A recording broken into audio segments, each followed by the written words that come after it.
ગુજરાતના ઘણા ગામડાના સરપંચોએ જે લોકો ઘણા વર્ષોથી મિત્રતા રાખે છે તેઓએ સ્વૈચ્છિક રીતે આ પ્રી મોન્સૂનની કામગીરી અંગેની વાત કરી, પરંતુ સમજાતું નથી કે કઈ રીતે કામગીરી હાથ ધરવી. તો એક થિયરિકલ અને પ્રેક્ટિકલ વાત કરીએ તો સૌ પ્રથમ દરેક સરપંચે બેઠક બોલાવવી. ગામના ચૂંટાયેલા સભ્યો હોય, ગ્રામ સેવક હોય, સફાઈ કર્મચારી હોય અથવા તો જે પણ સંબંધિત કર્મચારીઓ કામ કરતા હોય એમની સાથે બેઠક કરવી અને ગામના જે પણ વિસ્તાર જ્યાં પાણી ભરાય છે એ વિસ્તારની પ્રાથમિકતા તપાસીને પ્રી મોન્સૂનની કામગીરી હાથ ધરવી.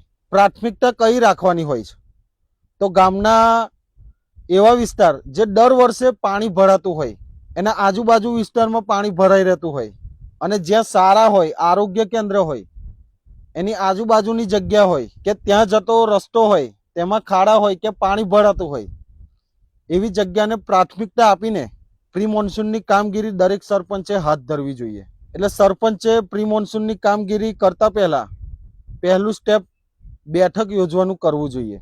ધન્યવાદ. જય હિન્દ, જય ભારત.